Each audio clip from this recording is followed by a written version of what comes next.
This is a tough Seahawk team to beat here at home. 3-0 under Pete Carroll, who's standing by with Pam Oliver. Well, Pete, obviously you have one of the best crowds in the league. How do you rely on it? Well, every chance we get, we try to get them revved up, of course, and it really helps when we have good play on our field. Charlie Whitehurst getting the start today. What are some of the things you try to do for him early? Well, Charlie's ready to go. He's had a great week of practice. He's been preparing all year for this, so this is his day. I'm really excited to see him go. Appreciate it, Pete. Joe, back to you. All right, Pam, thank you. And nice of Pete to stop by for a pre-kick visit. And as we look at the storylines coming into this game, obviously the focus is Charlie Whitehurst. First NFL start. How will his offensive line, which has been completely reshuffled, hold up against this swarming Giants defense? And you can already hear what the Giants are going to have to deal with offensively. And Tom Coughlin all week has been preaching poise in the noise, and it is noisy.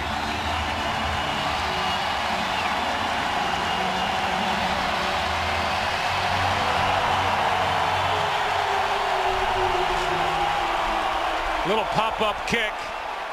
It'll take a bounce, trying to slow down Leon Washington. That was well placed by Lawrence Tynes.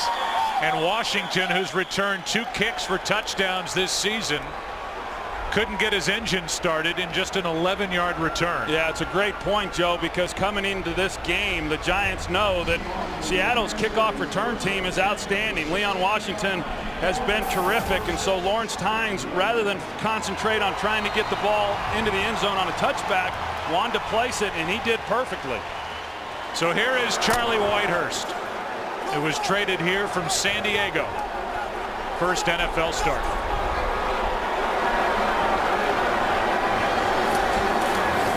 Start with it on the ground. Marshawn Lynch goes backward, and a good start for this Giants defense. A loss of 2. Up front, you better get a scorecard out, even if you're a diehard Seahawk fan, to figure out who is where. They're going to try and protect Charlie Whitehurst and open up running lanes for Marshawn Lynch. And here they are. Chester Pitts at left tackle, Mike Gibson at left guard, and then it's semi-normal from the center out to the right tackle. Locklear at right tackle. But we'll talk about the injuries after this play. Quick throw, and the pass is caught after a juggle. That is Deon Butler, and Butler goes backward. Antrell Roll on the stop, but Terrell Thomas was out there, and it was Thomas who almost broke it up completely. Well, we've already seen what Seattle wants to do. They want to run the ball, and then they want to get the quick passing game going. Terrell Thomas right there. He's anticipating the quick throw, and they're going to be all over these receivers. You know, we heard our Pam Oliver talk to Pete Carroll about how they were going to start this game with Charlie Whitehurst. Well, that's what they're going to do, and it's not lost on the New York Giants. 3rd down and 15.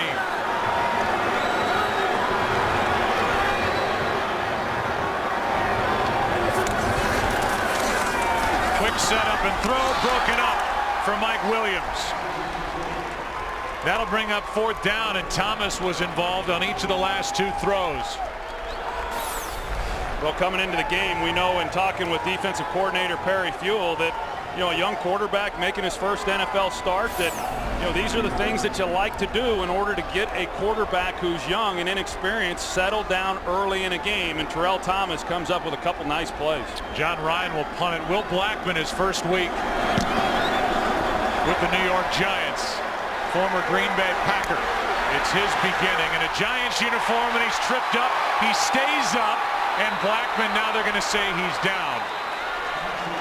Looked like he may have kept his knee off the ground. The call is down near the 40. Will Herring made the play defensively, and Blackman almost broke one on his first try. And here is Eli Manning. And Eli Manning, even with his 11 interceptions, has been in charge of an offense that's put up 30 points per game during an undefeated October. And there are the changes on the offensive line. Seibert, the veteran, the starter at center instead of Adam Coates. And Sean Andrews at left tackle.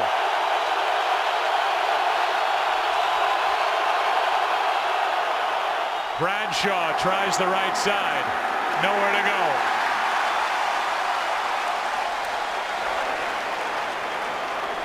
So now the defense, which comes in ranked 26th overall up front.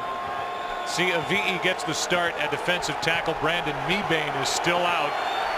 There are the linebackers in the secondary, including the rookie Earl Thomas, who has 4 picks.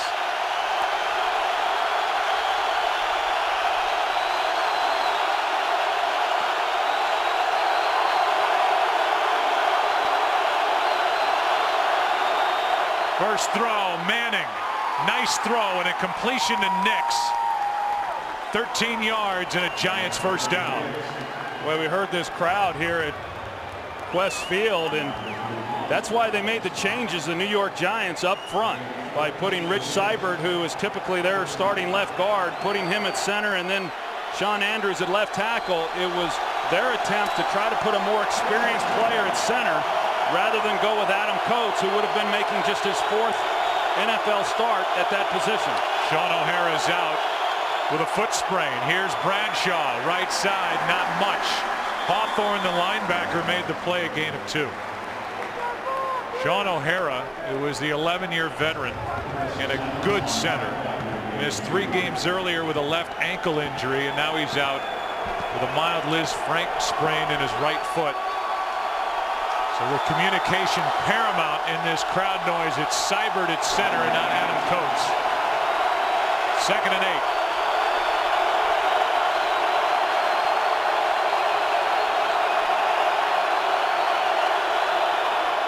Handoff to Bradshaw. And Ahmad Bradshaw doesn't go down easily, and he stretches near the first down marker. They're going to mark him a yard short. 3rd and 1 coming up. Well, Ahmad Bradshaw, I mean, that's what you get used to seeing from him each and every week. I mean, for a guy who's no bigger than what he is, only 5'9", I mean, he runs as a much bigger back. Very physical and great quickness and speed.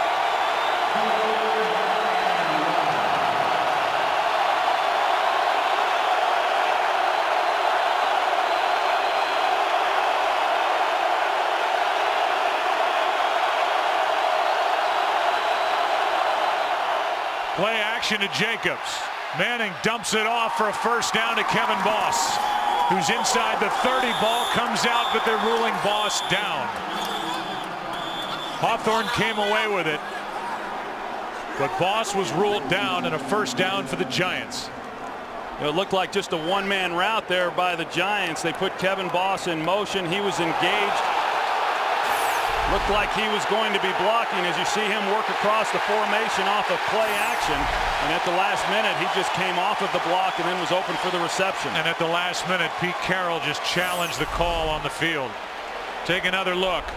Boss. Ball is coming out, and it looks like it's out. On the field that the ball was fumbled and recovered by a member of the defense. So an early review. This ball could belong to the Seahawks. No score early. Rather clear cut. Pete Carroll challenged the call. It was clear that not only did Kevin Boss fumble it, Curry knocked it out, but that Hawthorne came away with it.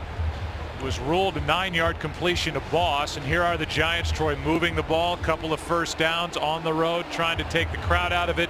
And it looks to be the 22nd giveaway by this Giants team. That's 3rd most in the NFL. Well, and as good as the Giants have played this season, that has been the thing that has plagued them, and it's driven Tom Coughlin absolutely crazy. He understands that it's going to come up and bite them one of these games. They've been able to overcome them for the most part all year, but that's going to be the element in this game against Seattle that's going to allow the Seahawks to stay in this ball game.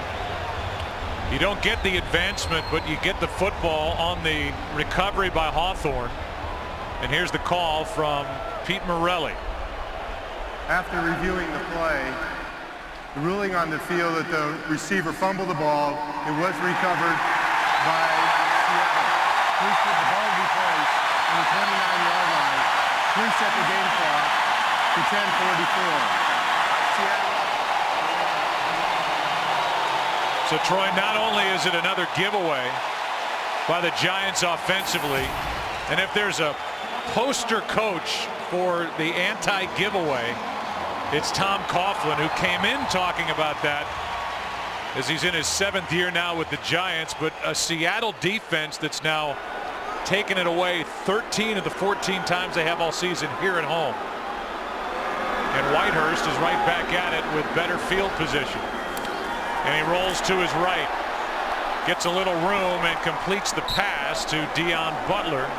A gain of just 1. So now we look at this Giants defense. After Boley made that play. He's at weak side linebacker up front. Tuck, Cofield, Canty, and Umanura, who was just named the Defensive Player of the Month for October. He was all over the place, and here is the secondary, and they roll in the extra safety in the former Seahawk Deion Grant. 2nd and 9.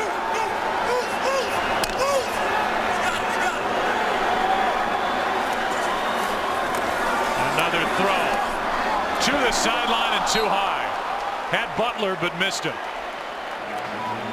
Pretty good throw right there by Charlie Whitehurst. Kenny Phillips, the safety, trying to work under that throw, and it was a little bit high, but one that certainly could have been caught. And Charlie Whitehurst, we had a chance, Joe, to visit with him on Friday, and he wasn't real sure how he was going to feel coming into this game and making his first NFL start. He seemed like a pretty cool customer, and knowing that this is a great opportunity for him to showcase to this team what it is that he has.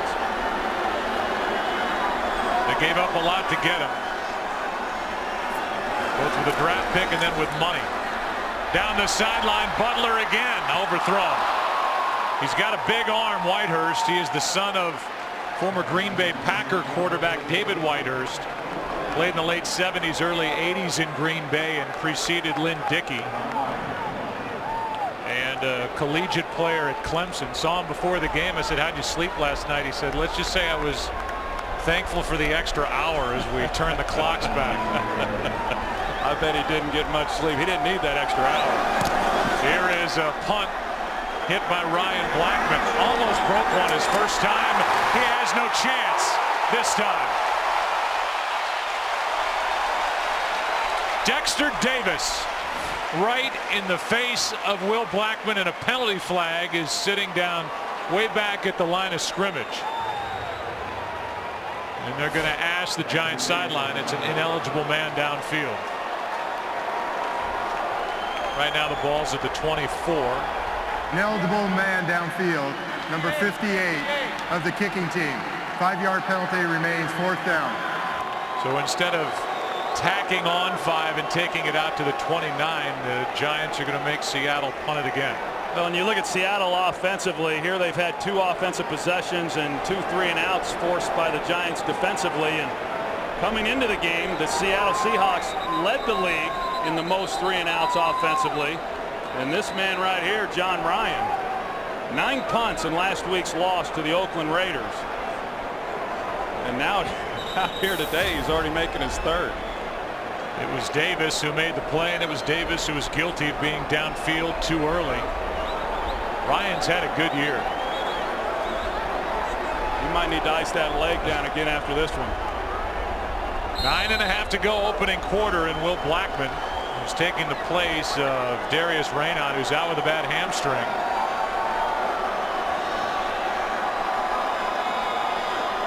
Is waiting back inside his own 30. This one hangs up in the wind and almost goes backward. And it does after it bounces. Great field position for the Giants, who have turned it over once. Just a 28-yard punt. It is loud in Seattle, and there is no score. Giants picked up 24 yards of field position on that re-kick. First drive started at their own 39, this one at their own 48.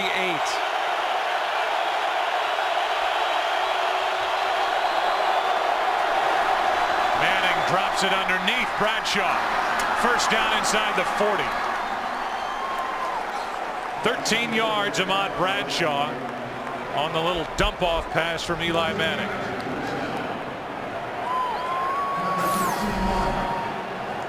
You see just how physical of a runner Ahmad Bradshaw is. Of course, he has had the troubles with the fumbles, but you know, in an attempt to try to keep that from happening, you hate to overcoach him and lose some of the things that makes him so special. Putting him in the starting lineup this year has made a real difference in what they've been able to do. He's lost 4 fumbles. That leads all NFL running backs. Trying the right side here and nothing. Bradshaw, Terrell made the play, and Nygsea was there as well, a gain of 1. You know, the Seattle defense has given up a lot of yards this year. Overall, for the season, they haven't been too bad against the run. They've held up fairly well. However, the last 3 weeks, they have given up a lot of yardage. Last week, the Oakland Raiders went for over 200 yards rushing against them. Obviously, a lot of big plays in that. But so far, you know, here in the early going, they've held up pretty well in the running game against this team and the Giants. 2nd and 9.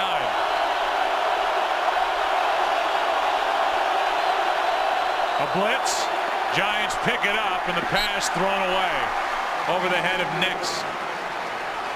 And there was pressure bearing down on Eli Manning. It's 3rd and 9. I think Eli was thinking that he was going to get that picked up. Ahmad Bradshaw was in the backfield, and typically that back will then scan. And when there's nobody to his side to pick up, he'll check the opposite side, and had he have done that, then he would have been able to block it up, and Eli would have been able to hold the ball a little bit longer.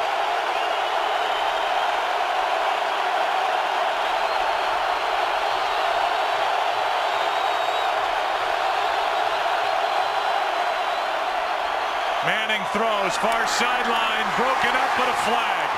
Trufant in the face of Nygsea. Did not get his head around, and a flag was thrown at that spot. Pass interference. Number 23, the defense. Automatic 1st down. Sean Andrews, the left tackle, does a nice job here. You're going to see Lawyer Malloy, who comes on the blitz. He comes out, picks it up, and it gives Eli Manning an opportunity then to step up in the pocket. Akeem Nygsea, I mean, this is really where he's so good, because he's such a big receiver and a physical receiver at the point of the catch, and a nice call there by the official on the pass interference. Bradshaw gets around the edge and then gets smacked just inside the 20, a gain of 3. Aaron Curry over there to make the stop. Yeah, I talked about Ahmad Bradshaw getting the starting job this year. Lofa Tatupu, their linebacker, and talking with him, asked him, you know, who would you rather face, Ahmad Bradshaw or Brandon Jacobs? And he said, hey, Brandon Jacobs is an absolute beast. There's no doubt about that. But I'd much rather face the guy who's going to run over me as opposed to have to go chase a guy than Ahmad Bradshaw all over the field. That's the kind of respect that he has earned throughout this league. Adam Coates is in its center for the first time in this opening quarter.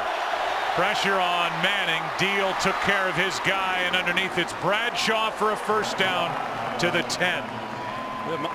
Ahmad Bradshaw getting a little workout here in the early going, and you know, hats off to Eli Manning, the way that he is getting the ball out of his hands, because they're bringing some pretty good pressure right now off the edges, and because the protection inside, Coates doing a good job on that last one in order to shore up any type of inside pressure so Eli could get it out into the hands of Ahmad Bradshaw.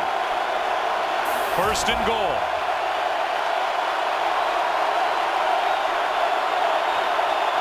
This is where Akeem Nygsea becomes a big factor. Manning throws, completes Manningham. And Manningham is forced out at the 2, a gain of 8. Trufant out there to make the stop. And just to give stats to what you said at the snap, Akeem Nygsea in the red zone with 8 catches, 6 receiving touchdowns in the red zone. This time Manning threw it to Manningham. And the reason why he's been so good is really for the same reason that he was able to draw that pass interference. He's just a big physical receiver who can go up and make the big plays. One-on-one with Trufant. Bradshaw pounds it inside, and he's in for the touchdown. Ran right through Lofa Tatupu, carried him into the end zone. And the Giants strike first here in Seattle. Well, David Deal making the start at left guard. He does a good job of sealing things off. And then you're also going to see Sean Andrews and Kevin Boss there at tight end. And Just a nice job up front by that offensive line.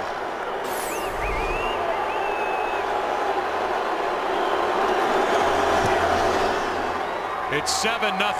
Ahmad Bradshaw with 8 touches, 37 yards, and a touchdown today. An early turnover, Giants survived it. New York puts up 7. Well, a drive that was kept alive by a Marcus Trufant pass interference on 3rd and 9 ends in an Ahmad Bradshaw 2-yard touchdown run. 7-play drive covering 52 yards, and now Leon Washington leads the NFL in kick return yardage weights. This time Tynes drives it, and a chance for Washington, former Jet. Trying to turn on the Jets, and he is tripped up at the 20. Blackburn. Chase Blackburn on the tackle, a return of 19 yards. Charlie Whitehurst and company back to work. 7-0 New York. How about the comeback by the Minnesota Vikings? May have saved Brad Childress's job today. They beat Arizona. Now the Cardinals are 3-5. As you look at the West with Seattle on top. What are you saying? He was in the hot seat? I would, yeah. Yeah, they don't get much hotter. As Marshawn Lynch carries for 2 over the left side. And who is Charlie Whitehurst? Well, he played collegiately at Clemson. Was a 3rd-round pick by San Diego, who was traded to Seattle in March. And there was a bit of a competition to get him. Arizona was interested in him as well, and he's the son of former Packer quarterback David Whitehurst, who's watching this game on TV. Charlie told you guys that his mom and sister would be here in Seattle watching. Over the middle, passes high but caught. That's Baker, the tight end. 3rd down and 1 coming up.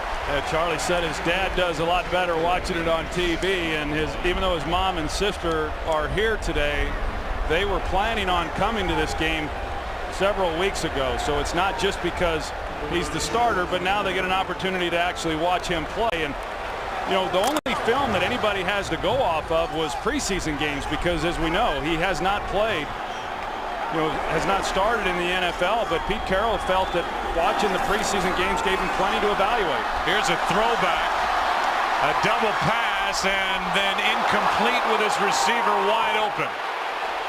Pass intended for Baker, and Whitehurst just missed him. Play was there. And he had time too. He was under a little bit of pressure, and he had to get it out of his hands, but not that it should have impacted the accuracy of the throw. It was a nice job by Leon Washington delivering a good ball then to Whitehurst for him to make the throw. Rocky Bernard, the one who's given the pressure, but just an errant pass. And you can only imagine some of the adrenaline that's running through Charlie Whitehurst. It's been 3 3-and-outs for the Seattle Seahawks. And here's a fair catch called for by Blackman, and that was eventful, but he hung on. Good field position again for the Giants at their own 36 as they lead the Seahawks by 7. Giants are coming off their bye week. They lead 7-0. They've won 4 straight. And they lead the NFC East.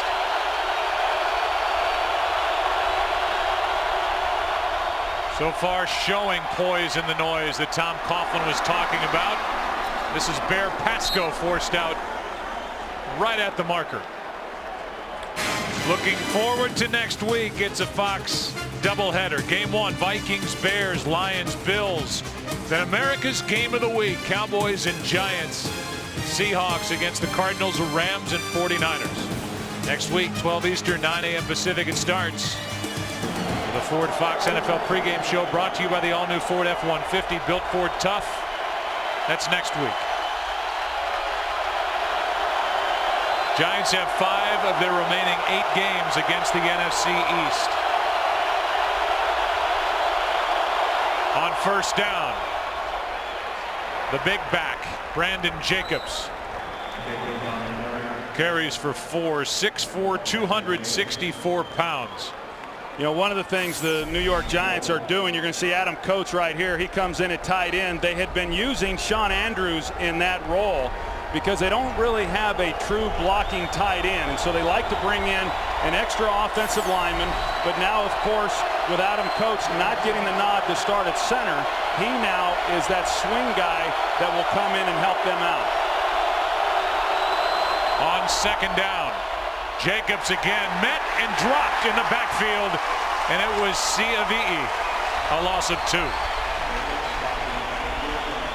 Junior Nygsea2010, he's getting his opportunity today because of Colin Cole being down, and we talked about the injuries and all of the things that have taken place within this Seattle team, particularly on defense. They're also playing without starting defensive end Red Bryant, which Pete Carroll was very concerned about coming into this game and how it would impact their ability to slow down the run. It's 3rd and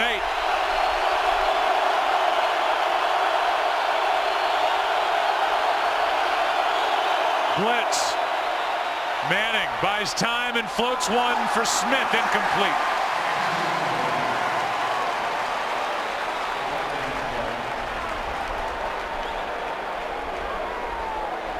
And there's a flag down on the field. Here's Pete Morelli. Illegal contact. Defense. 5-yard penalty, automatic first down.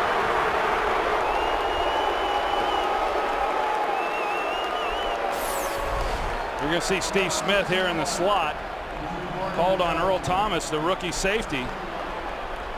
And there's the contact right there. And you know, Earl Thomas is a young player, and he's had some nice plays through the first half of the season. He's also had some bad plays. It's just all part of the process of becoming a good player in the National Football League. And now we've seen a couple of drives stay alive after they had stopped him on 3rd downs because of pass interference and illegal contact. On 1st down, end zone, Nix open. Touchdown. So for the 2nd straight time, a Giants drive has been kept alive by a Seahawk penalty. The last one on the rookie Earl Thomas, and a 46-yard touchdown. Well, you're going to see Earl Thomas, he jumps the crosser, and he's got to keep depth. He jumps the crosser there. It looked like it was Kevin Boss, and because he doesn't stay in deep middle field, Akeem Nicks has got a free shot. Eli Manning reads it out perfectly. He didn't have to make a perfect throw because there was no middle safety, and another mistake by the rookie. And for Nix, touchdown reception number 9 for Eli Manning, his 15th. A 46-yarder. And the longest reception by Nix this season. 14-0. And the 5-2 Giants having fun on the road. Eli, a good start here in Seattle. Here in downtown Seattle, there is the Garden of Remembrance, which honors fallen soldiers from the Seattle area. With Veterans Day coming up, you can offer your support to the USO organization to help. Text the word USO to 27722 to donate $10.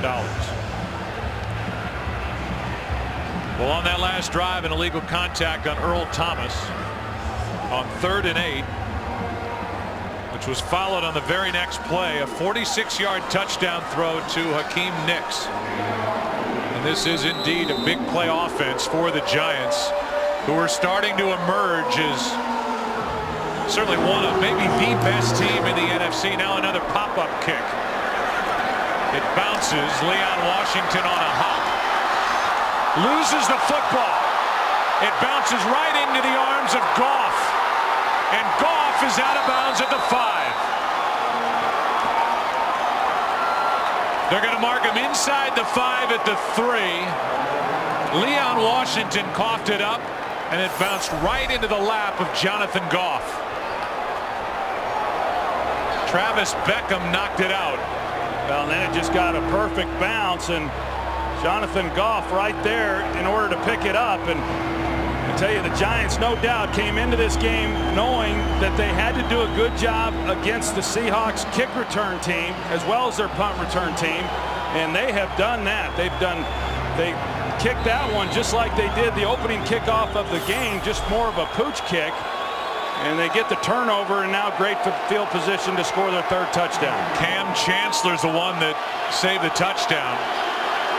First and goal.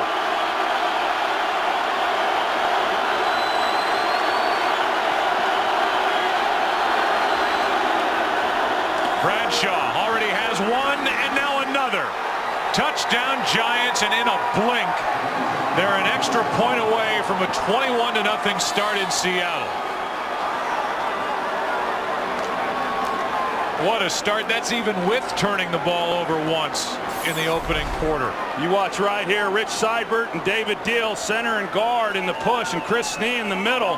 I mean, just a heck of a job up front of rolling up Seattle's defensive front and giving Ahmad Bradshaw a chance to get in the end zone. 2 minutes left in the first quarter, and this loud crowd has been all but taken out of it by the Giants offense, which is exactly what Eli Manning told us yesterday. The only way to cure that noise is to move the ball, start fast, and they've done it. Here's the 46-yarder to Hakeem Nicks. 14-0, and now Ahmad Bradshaw with his second touchdown run of the day. Well, we talked about it coming into this game, Joe. In order for Seattle to have a chance in this ball game, they were going to have to be awfully good on special teams, and they're going to have to be awfully good on defense, because offensively, as we talked about, going with Charlie Whitehurst, his first NFL start, you know, this offense has had problems, even with Matt Hasselbeck as their quarterback. And they've had to win with the kicking game and defense, and if they weren't great in those areas, they were going to have a tough afternoon. That's 2 touchdowns in 15 seconds, and now Charlie Whitehurst, you talk about a baptism under fire. Down 21-0, he'll be dropping back, and the Giants know what to do when the opposing quarterback does a lot of that. Brett Favre in the early game headliners, there's his day. A huge rally for the Vikings, who are still in it as they came back and beat Arizona. Peyton Hillis with a big day, and then Michael Turner in a win for Atlanta at home over Tampa Bay, but they had to fight to get it. Game break is coming up, and that bunch set. Now a line drive kick. We've seen everything from Lawrence Tynes. From outside the 10, it's Leon Washington. He needs to spark this team. Trying to outrun Ross. Duke Calhoun with the tackle. And a 57-yard return by Leon Washington. Well, we saw that bunch set by the Giants, and you know, that's an attempt then to try to confuse Seattle as far as who they're going to be picking up, you know, in the blocking. And you know, if you're going to get Leon Washington, you got to get him right there, because once he gets ahead of steam, middle return. Lawrence Tynes was the last guy who really had a chance before he broke it. That's tough duty right there, one-on-one, but great hustle there on the back end of it to keep Leon Washington from going the distance. That was the rookie free agent receiver Duke Calhoun on the tackle after Ross slowed him. And here's Lynch for 4. Here's Kurt Menefee with a game break. You mentioned Favre, the Vikings down 14 to Arizona, less than 5 minutes left at home. But with 27 ticks to go, Shanko with a touchdown reception from Favre ties the game, sends it to overtime, where Ryan Longwell kicked a 35-yarder to win it, 27-24. Vikings now 3-5. Joe? All right, Kurt, so for Favre, a career high in passing yardage today. And they needed every bit of it. Here is Lynch. He won't go down. A penalty flag is on the field as Marshawn Lynch with a spirited run. Oh, my gosh. Trying to will his team back into the game, but there is a flag on the field. Well, the way it's gone the last few weeks for Marshawn Lynch, he's going to have to carry about 10 defenders with him if he's going to get any kind of yardage. Foul, grabbing a face mask. Number 21 on the defense. Half the distance to the ball. Automatic first down. Troy, that's one of the best 7-yard runs you'll see all year. Yeah, it's the best one I've seen ever. There it is on Kenny Phillips. On the left side of your screen, the face mask or hands to the face. Here's the run. Well, Marshawn Lynch, he joined this team. This is his 4th game now with Seattle, and you know, here's a guy who was averaging right around 4.5 yards a carry during his first 4 games for Buffalo. He comes to Seattle, he's averaging under 3 yards a carry. It's been tough sledding. Here is Forsett, and Forsett goes backward, a loss of 1. Goff, who's been impressive at the middle linebacker spot, up to make the play.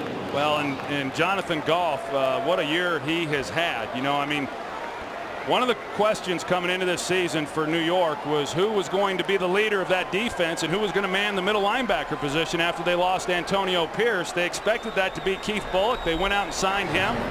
But to Jonathan Goff's credit, he earned the job in the offseason and throughout training camp and the preseason, and he's been a good player for this team here this year. 2nd down and 11. And Lynch was falling forward. Start, number 24, offense. 5-yard penalty remains, 2nd down. It's like standing, waiting for a free throw. And the momentum was carrying him into the lane. Watch him start to lean. He'd get out on those toes, and then he's just hoping the ball snapped. Pretty athletic move, even catching himself. Lane violation number 24, and it's 2nd down and 16, and that's the end of the first quarter. Here in Seattle, Seahawks trying to jump back in it after the return by Leon Washington. 21-0 Giants. The NFL on Fox will continue after this from your local Fox station. Giants in the first quarter, 130 yards, 3 touchdowns, averaged 7.6 yards per play. The Seahawks just 15 yards of total offense. Costly penalties and a fumble. Whitehurst almost went down, dropping back. This one's picked off. In and out of the hands of Mike Williams, and now intercepted by Terrell Thomas. A bad break for Charlie Whitehurst, made a good throw. Mike Williams could not hang on, and Terrell Thomas comes away with his 3rd pick of the season. Charlie Whitehurst stumbles a little bit coming out of the pocket, but he delivered a perfect pass. You know, last week against Oakland, Mike Williams dropped one that might have been a touchdown. Here he should have made the catch for what was probably a touchdown, and because he bobbles it, easily touchdown. He's in the end zone at the time that he drops it, but a good job of concentrating there by Terrell Thomas after the ball was deflected off of Williams' hands. Another Seattle miscue. 28 yards on the return by Thomas, and already up 21. Here's Brandon Jacobs, and this defense is going to start getting worn out, which was the case last week in their loss at Oakland. Back to the interception.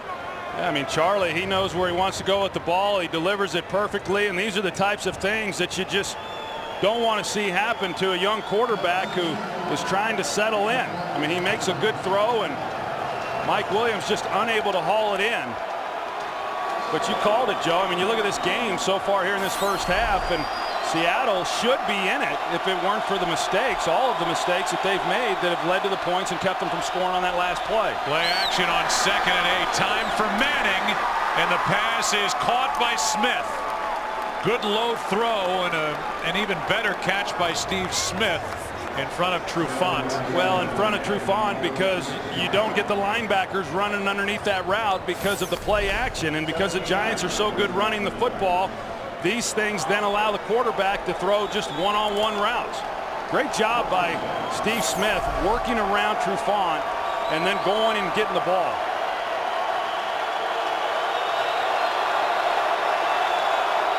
First down at the Giant 46. Here's Jacobs, room to run.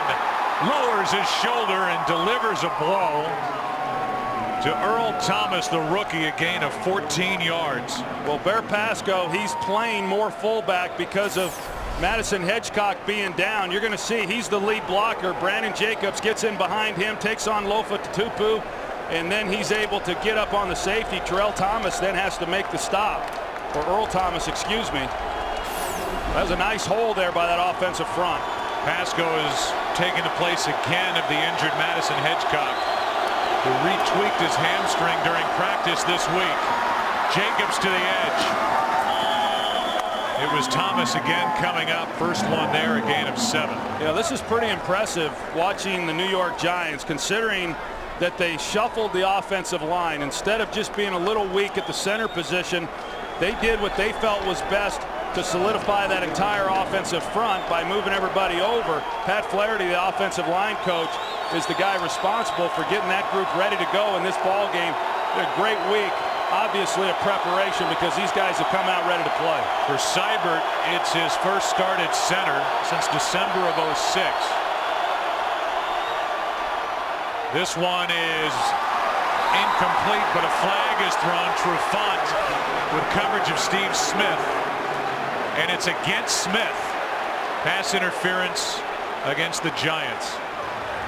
Pass interference, number 12 of the offense. 10-yard penalty remains, second down. That was a good call right there. You know, so many times when there's contact that, you know, they're looking to make it on the defensive player, but, you know, hey, he was in a good position. The field judge was to make that call, and you saw Steve Smith's right hand get extended. Trufant thought it was against him, at least the call was clearly against Smith. And it's 2nd and 13. Seattle has to make something happen here defensively.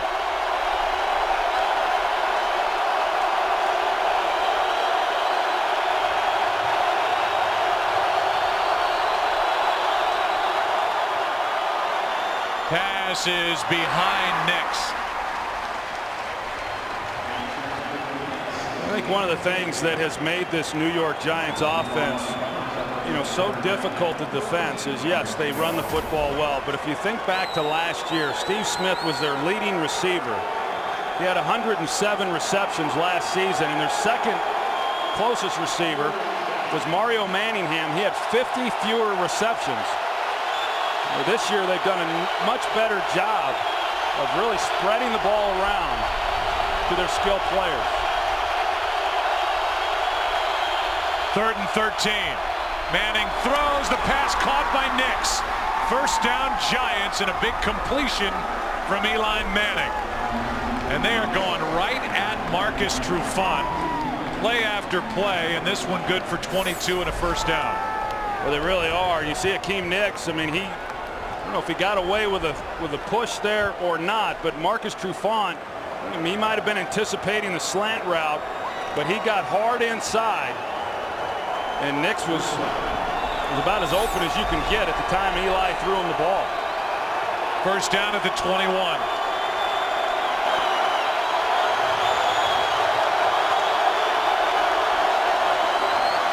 Eli slings it, completes to Manningham. It's good for 7. Let's go to Kurt for a game break. Nick Folk kicked a tying field goal at the end of regulation. Final play for the Jets to send it to overtime, and then a 30-yarder to win it for the Jets in Detroit, who came back from 10 points down in the fourth quarter for a 23-20 victory over the Lions. Joe Troy Pan. Wow. That's another comeback on the heels of us talking about what the Vikings did to the Cardinals. Yeah, and another tough loss for the Detroit Lions. I think that team is on the verge of being a really good team. I totally agree. Here's Bradshaw left side, and Ahmad Bradshaw is drilled out of bounds right at the marker. David Hawthorne made the hit, and it looks to be enough for a first down. I was talking about this just the other night, Joe. Ahmad Bradshaw being a 7th-round pick, and it's amazing when you look around the league how many quality players there are playing in the National Football League that were 7th-round picks. You know, guys that not a lot was expected from at the time that they were drafted, but have gone on and made a huge impact, and Ahmad Bradshaw is certainly one of those guys. Played at Marshall. He's not a big guy, but as you said, he runs big. On first down, Ahmad again to Tupu on the stop. Gain of 5. So Bradshaw has been busy. He's got 2 rushing touchdowns. He also has 22 receiving yards, and he's on the board for the offensive leaders. Nygsea with a touchdown, 81 yards, and a good day on the road here in the first half for Eli. 2nd and 5. There's Nygsea.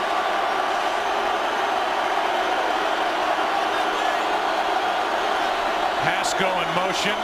They go to Nygsea, and the pass goes right into the ground as the Giants work into the wind. And there's a penalty flag on the far side of the field at the 10. As it is 3rd and 5. Illegal shift. Offense, number 86 is going down prior to the snap. 5-yard penalty, still 3rd down. It's against Bear Pasco. And they're going to take the penalty. It's still 2nd down.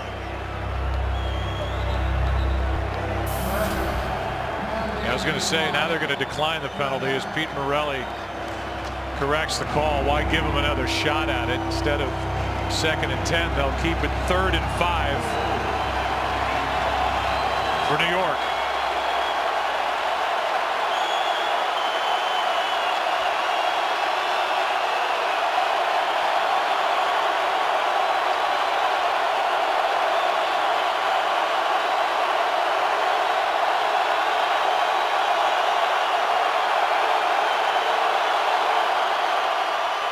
Manning over the middle. It's Smith for the touchdown. Steve Smith reached out and got it across. And number 12 in front of number 12. As they salute the 12th man here in Seattle, the Giants have all but eliminated the 12th man with his start here today. Well, they do a nice job of running a natural pick. You see Steve Smith, he's going to work off of Kevin Boss. You see that right there, and so it creates some traffic, but an excellent job by Steve Smith of extending the ball to get it across the goal line. 28-0 with 9:15 left in the half. Eli Manning has thrown for 2. This is 2nd of the day. Number 12 gets it in. 28-0 Giants. That's an inside and now an outside look at what has got to be the prettiest practice facility for any team in the NFL, right on Lake Washington. There's some nice ones out there around the league, but I agree with you, Joe. It's the nicest I've seen.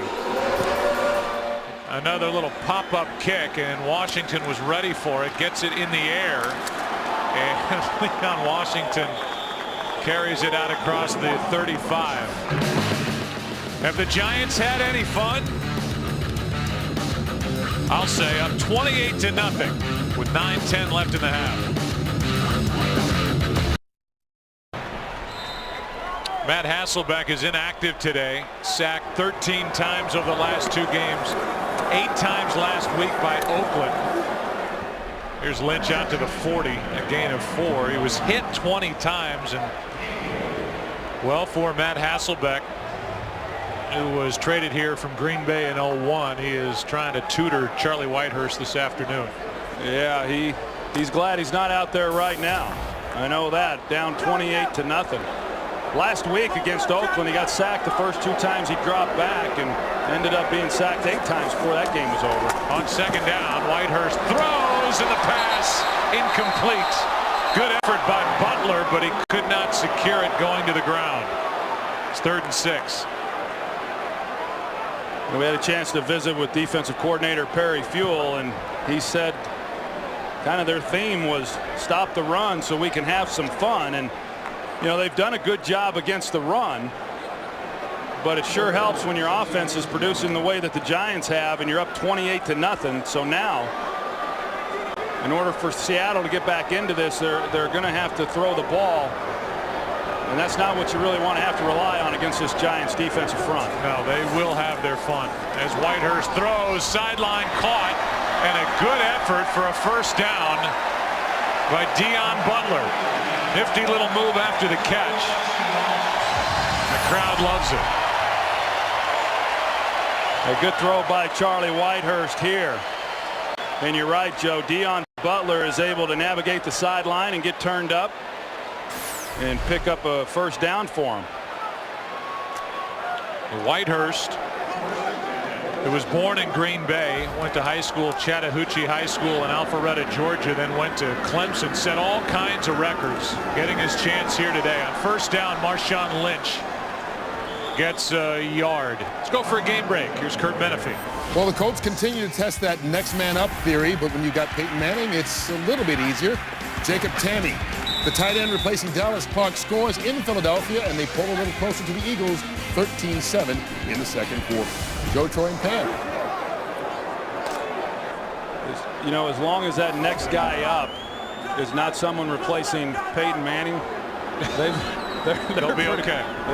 They'll be okay, and they've been okay. You saw the stats for Peyton. Here's Carlson, the tight end, with his first catch. Goff makes the stop. By the way, Peyton Manning, who's playing at Philadelphia, is making his 200th consecutive start. Eli is making his 95th consecutive start. So in the Manning family, they grow them tough and rugged, and they answer the bell as Eli answers the phone every week.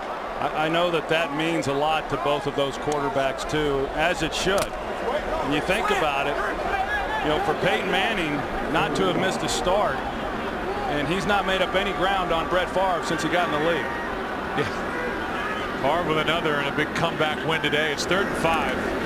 Whitehurst throws and completes for a first down. Brandon Stokely made the catch, then rolled forward. Depends on the spot, actually, as they move the ball back a couple of inches, and we'll have a measurement. And Chester Pitts there at left tackle. OC put an inside move on him, and I know in visiting with offensive coordinator Jeremy Bates, they said that they were just happy that Chester Pitts was able to finish the game last week at guard. He's making his first start in a number of years at left tackle today. By the time Stokely was tapped, looked like he had enough for a first down as he rolled, but they moved it back a couple of inches, and that's how far they're short. And when you're down 28 to nothing, I think you go for it. Yeah, I was going to say, it wasn't a lot of drama in that spot, or that measurement anyway, knowing that whether they got it or not, if they didn't, they were going to have to go for it. There's offensive coordinator Jeremy Bates, who was the offensive coordinator a couple of years ago for Mike Shanahan in Denver, and that was the year Jay Cutler was a Pro Bowl player and threw for 4,500 yards, orchestrated the #2 offense in football that year.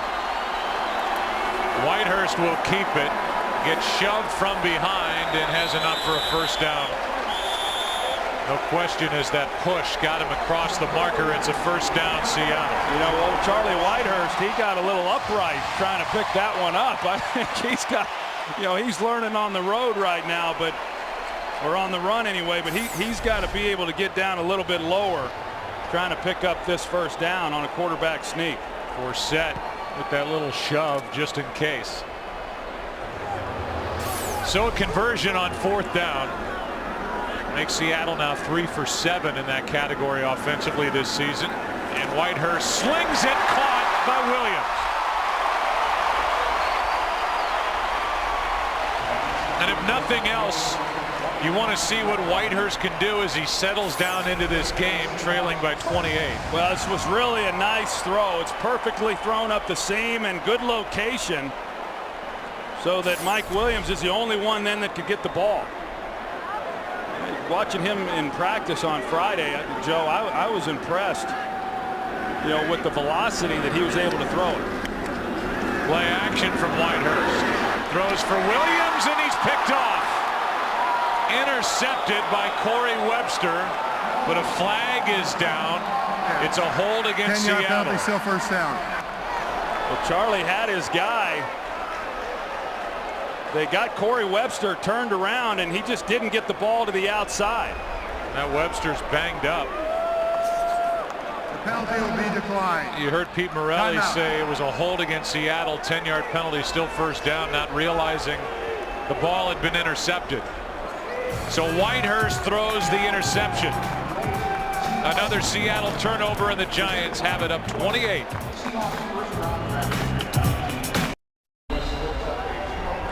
Corey Webster, who just came up with his 2nd interception, is taken off. They say it's cramps for Corey Webster, so it doesn't appear serious. What is serious is the work by this offense of the Giants, who turned it over the first time they had it. Now they've have scored 4 straight possessions. And Ahmad Bradshaw carries over the right side for 6. Trufant on the tackle, and we go back to that penalty on Sean Locklear. Yeah, you're going to see him at right tackle, and that's pretty much a hold right there on OCU Manure. Here's the route. Good route. He actually had Corey Webster beat, but Whitehurst has got to get that throw out on the sidelines. Had he have done that, that would have been an easy completion, but because it was behind him, gave Corey Webster an opportunity to make up ground and then get the interception. Good job by him. But that was all a result of a poor throw by Whitehurst. 2nd down and 4. Play action from Manning, who airs it out for Smith. And broken up by Trufant. And I mean, every time you look up, they're going at Marcus Trufant, whether it's with Nix or Steve Smith or Manningham. It's against number 23. Yeah, and Marcus Trufant is their best corner.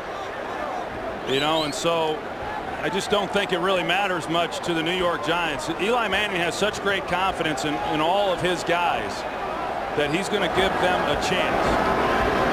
And it's no surprise that the Giants have been so good in creating big plays this year.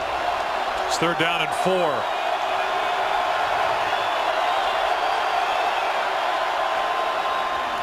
Pass caught by Manningham, making a move, has a 1st down and more. Manningham is dragged down inside Seattle territory, a catch and run of 32. Will Herring made the tackle. What a day for Tom Coughlin's team here in Seattle. Well, Roy Lewis, he has an opportunity to make a play. They run the wide receiver screen, number 34, and he just fails to come up and make a play. Shouldn't have been that difficult of a tackle for him to make. He was unblocked. And then once he doesn't make the play, then you saw that they had some blockers out in front. Under 4 to play, 1st down, New York. Oh, what a catch and throw. How good is Nix becoming on the outside? Here's Kurt Menefee with a game break.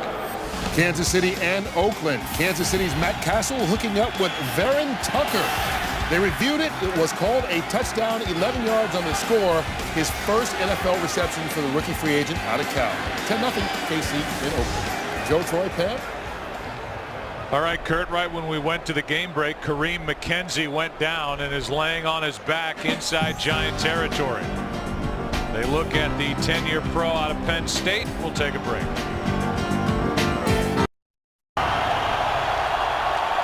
Kareem McKenzie ran right out of his right shoe, so they brought out another shoe. They shuffle along that offensive line as Coates takes over at center. 2nd time he's been there today. And Ahmad Bradshaw on 1st down tries the left side and takes it to the 30. Clemens on the stop, and watch number 67. Here's why he left a moment ago. See, that right shoe just blew out. Literally blew out. 330 pounds will tend to do that every now and then. So now he's back in, no injury. And Seibert is back at center.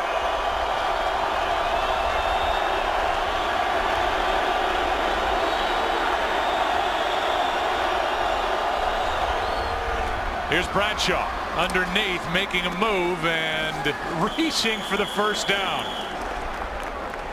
Good effort by Ahmad Bradshaw at the end to get 7 and a 1st down. Tonight on Fox, Halloween isn't over until the Simpsons say it is, with the all-new Treehouse of Horror and the Bloodsuckers are hungry for Homer. The episode you've been waiting for is finally here. The all-new Simpsons Treehouse of Horror tonight at 8 Eastern, 7 Central, right here on Fox.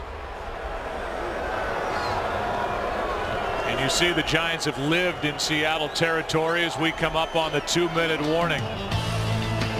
What a half for the Giants. As good as it gets on the road, up 28-0 and knocking on the door again.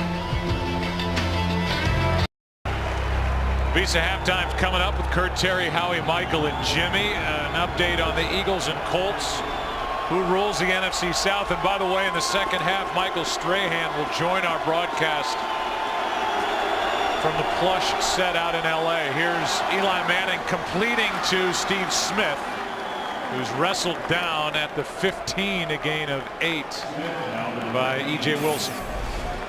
Well, here's Sean Andrews at left tackle and Chris Clemens for the Seattle Seahawks. And Clemens has done a nice job this year of putting some pressure on the quarterback, and heck of an athlete for such a for defensive linemen and a guy that can really get up the field.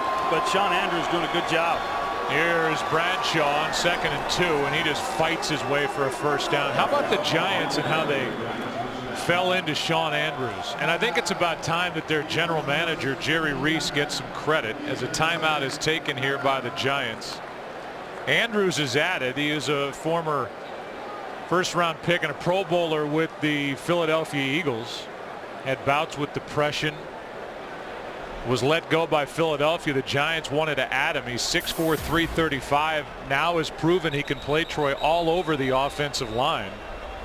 And they've needed him here today. They've needed him as an extra offensive lineman. And his brother, who was with him in Philadelphia, was traded, Stacy Andrews, to Seattle. There he is prior to the start of the regular season. Yeah, both of those guys were expected to really anchor that offensive line in Philadelphia, but it just never happened. Out of the shotgun, here's Bradshaw trying to pick his way to the end zone. He gets to the 6, maybe inches inside it. Trufant on the stop. Eli Manning has had a heck of a first half here, and I like what they've done, and Kevin Gilbride and the game that he has called, and Eli being very patient in the pocket. And he's taking his shots when he's had them, but we've seen a number of checkdowns to him off. Manning buys time and throws for a touchdown. Kevin Boss got it past 2 Seahawk defenders, and Boss now is in on the fun. That's his first of the season. Yeah, not a lot to the route, really. He just works the back line. You know, they're in the end zone, and Eli Manning gets out to his right and trusts that he can put the ball where Kevin Boss can take it, because there were a lot of bodies around there, and you see the throw there by Eli Manning. Guy's just playing with great confidence right now. Eli Manning's thrown for 3 touchdowns. They're looking at Earl Thomas, the rookie safety, who's flat on his back in the end zone, tapping on his left ankle. But Kevin Boss, who's been a big target for Eli Manning, has been much more of a blocker this year.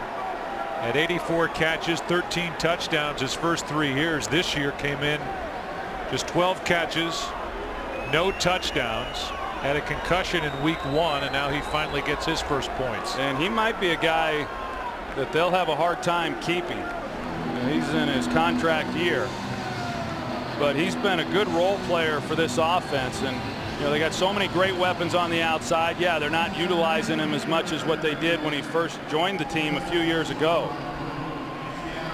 But this is a type of game as a quarterback at 34-0. You kind of wonder, okay, well, how much longer am I going to be in the game when we get into this second half? But you know, these are the games you want to keep playing. Yeah. You know, this is when it's a heck of a lot of fun. Good to see Earl Thomas up and able to walk off, at least limp off, as they've taken his left shoe. And now he's walking with it. We asked the question on FoxSports.com, our poll question, who is the best team in the NFC? Go to FoxSports.com to vote. In a second, I'm going to ask Troy Aikman that very question. This to make it 35-0. Tynes, Eli's quarterback rating here in the first half, 152.3. 3 touchdowns, no interceptions. The Giants defense is rolling. As we heard from Mike Strahan in our pregame show, everything seems to be coming together. So which is the best team in the NFC? Well, I think we're watching them. You know, I mean, the Giants, it's interesting. We came into the season and there wasn't a lot of fanfare around the Giants coming into this season. I can't remember a year when there was less discussion about the New York Giants, and then here we are at the midpoint, and I think they're clearly the best team in the NFC as we stand here today. But You know, as we know, the landscape of the league changes so dramatically from one week to the next. But offensively, they're hitting on all cylinders. Defensively, they're playing the way that we expect the Giants to play. You know, they're going to have a hard time losing games unless they beat themselves, you know, with the turnovers, and that's the thing that they're trying to clean up. You know, after the 1-2 start, you started hearing, well, Bill Cowher's right around the corner. I mean, he's working for CBS. He's right there if he wants to get back into coaching. Good luck. Heads up Tom Coughlin, and now here's a team that's on their way to their 5th straight win. Well, I asked Tom Coughlin the other day if the Giants have put Tiki Barber on the payroll yet. You know, I mean, every time he's come out and said something, this team's gotten on a roll. And, you know, since that time a few weeks ago, they've won 4 straight. Here is a roller off the foot of Tynes and into the arms of one of the Seahawks. That's Chris Baker, the tight end. And Seattle has it 47 seconds left in the half. Next weekend on FSN, it's a college football Saturday Big 12 doubleheader. First, Daniel Thomas leads K-State against Blaine Gabbert in powerful Missouri. Then Texas A&M looks to shut down Robert Griffin and Baylor's drive to a bowl berth. Who will rise and fall in the Big 12 college football Saturday next weekend on FSN. Check our local listings for the start and time in your area. Whitehurst throws, has a man, and completes to Stokely. Whitehurst kind of hanging his head going down the field a little bit. He has thrown 2 interceptions, 8 of 15, 59 yards. But you can see some glimpses here with the kind of arm strength he has as he's getting his feet wet in his first NFL start. Yeah, and it's different, Joe. I mean, I don't care how many preseason games you play in, until you get into a real game with live bullets, it's a different speed. Whitehurst throws it away. Nothing out there on the edge with Mike Williams, who's back in the game after basically eating his way out of the league. A guy who ballooned up to 300 pounds after being the 10th overall pick by the Lions. And then he bounced around, went to Oakland, went to Tennessee, was out of the league, and he played collegiately for Pete Carroll. Pete gave him a shot, and he came into this game as their leading receiver. Well, and it wasn't surprising that the teams that gave him a shot after he left Detroit were all teams that had a coach on the staff from his time at USC. Whitehurst bobbled the snap. Penalty flag is down as the pass is caught one-handed by Forsett. Holding, number 75, offense, 10-yard penalty. Still second down. That's Locklear guilty again. He's one of the regulars on this offensive line, and he was holding out on the edge, and it was Tuck. Yeah, well, Justin Tuck, you see, they ran a twist there on the outside. He was coming inside, and you know what happens for these offensive linemen when they start holding like that, it's because they've gotten out of position, and clearly Sean Locklear, you know, didn't get moved to where he was squared up on Tuck. But you know, overall, I was getting ready to say that I think this offensive line, considering how dominant this team is defensively and getting pressure on the quarterback, has held up fairly well. 31 seconds left in the half. Whitehurst in trouble. Shows off his arm strength. Pass is incomplete. It'll be 3rd down. Tuck with more pressure. One of the guys making the start out at left tackle is Chester Pitts, who hadn't played in over 14 months since a severe knee injury. Played a little bit last week at Oakland, but last played left tackle in 2005 for Houston. Was told by doctors he would never play again after his knee injury last September, as his MCL was torn off the bone. And you can only imagine the amount of hours and hard work so that he could get back on the field. He's out there working against Human Europe. Pass underneath is complete. That's way short of first down yardage. Forsett made the catch. And it's 4th down. Seattle will take a timeout with 12 seconds left in the half. You know, go back to Mike Williams. You know, as I was saying, that once he left Detroit and he went to Oakland for a brief stop, that was because Lane Kiffin was there, who had been the offensive coordinator there at USC under Pete Carroll.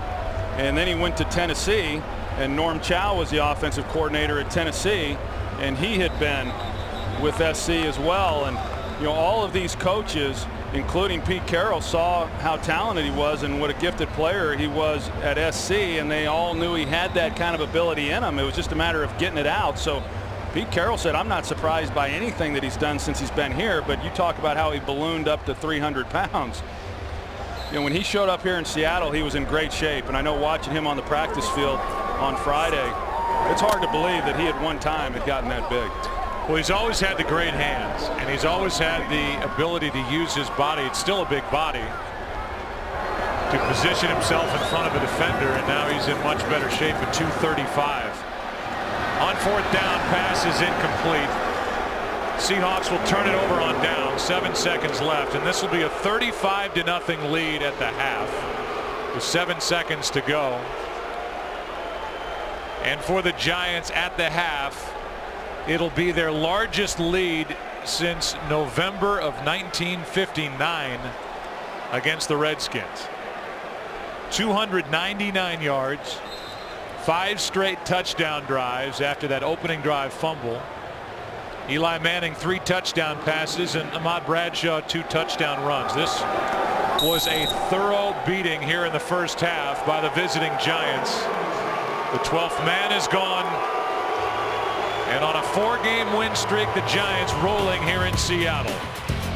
35-0 at the half. The NFL on Fox will continue after a word from your local Fox station.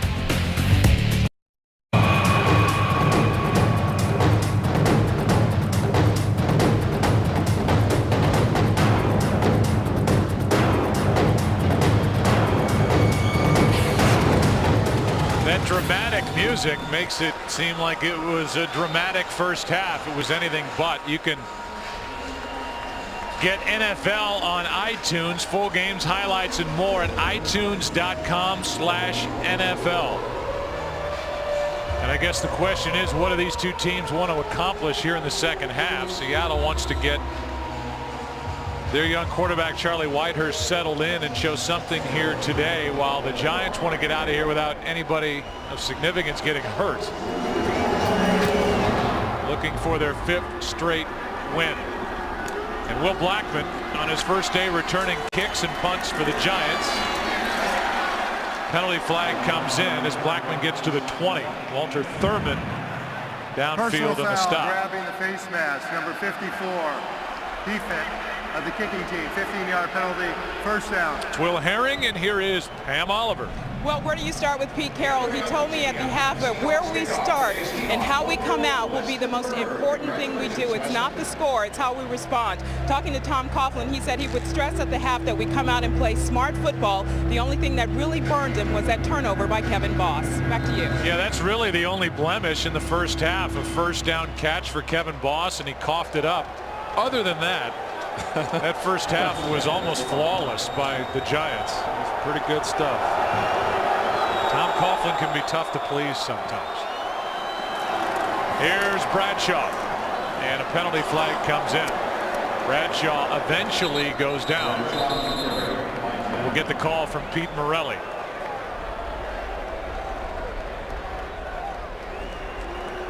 Holding, number 61 of the offense, 10-yard penalty, still first down. That's Adam Coates. And you can see what the Giants have done as Coates now is in the middle of that offensive line. There are the first half stats, and it's significant. You know, I think all week everybody wrote about Adam Coates getting his 2nd NFL road start. And because the crowd's out of it, now they move Seibert back to left guard, and Coates now is the center for Eli Manning with Sean O'Hara out with a bad foot. Here's Bradshaw, and Ahmad up to the 29. But one of the things that was pretty impressive there for the Giants on the first half stats was the fact that they were 4 for 4 in the red zone, because as I said early in this game, Seattle defensively has given up a lot of yardage, but one of the areas where they have been very, very good this year has been in the red zone. They came into this game 2nd in the NFL in stopping teams once they got in the red zone, but the Giants executed flawlessly. It's a strength for the Giants. They came in tied for 2nd in the NFL with their touchdown percentage inside the red zone. As Troy said, 4 for 4 today. Play action from Eli Manning, who has time and throws behind Beckham, the tight end. The offensive leaders for the Giants. Get to see the numbers for Eli Manning. 3 touchdowns, 2 rushing touchdowns for Ahmad Bradshaw. And Hakeem Nicks just gets better and better. And I started to say, Troy, you have to credit Jerry Reese, the general manager. Last year was the Giants' first real year without a go-to guy, the Plexico Burress, and all of his trouble. But this year it's just all blossomed on the outside for Eli Manning, with Nicks and Manningham joining Steve Smith, who had a big season last year. It's 3rd and 16. And this one's blown dead before it starts. False start. False start. And Brady to the offense. 5-yard penalty remaining. 3rd down. No, you're right, Joe. I think if you look at the Giants, and Eli Manning has got to be really enjoying what they've done in getting players around him. You're right. Plexico Burress obviously no longer around. Steve Smith, okay, a slot receiver. How good will he be on the outside as the number 1 guy? He's been terrific. And then you bring in Hakeem Nicks and Mario Manningham too. A very probably underrated guy with great speed and awfully good big play ability. It's 3rd down and 21. Manning with all day.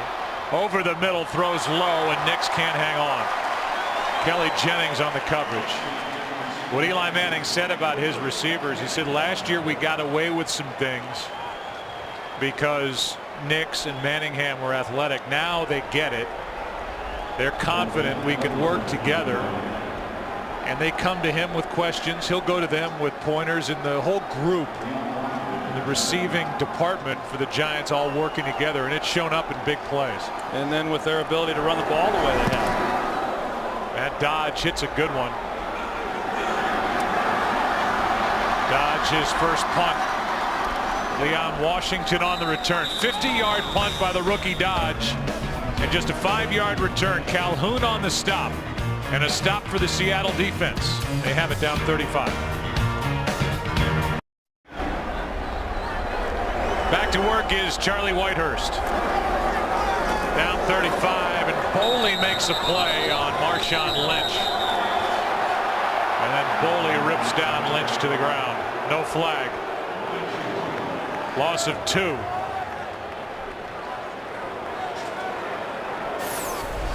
You see Michael Boley, he's over the slot tight end, and he just comes in, and John Carlson is the guy who is expected to block him, but he anticipated the run to his side and was able to beat the block and make a nice play. 2nd down and 12. There's Carlson making the catch. And a good tackle out of the edge by Corey Webster. Gain of 5. Carlson not as involved as he has been. 20 catches coming in. Former 2nd-round pick out of Notre Dame in 08. It's 3rd and 7. Yeah, John Carlson's had a nice start to his career. 50+ receptions each of his first 2 seasons. Pretty versatile player for the Seahawks. There are the numbers for Charlie Whitehurst. Traded here from San Diego. And he wasn't ready for the snap. Just able to get back on top of it, and not much has gone right in the starting debut of Charlie Whitehurst. And the frustration for head coach Pete Carroll. Well, it looked like the ball was snapped before Charlie was ready for it. It was a good snap, but it just came at the wrong time.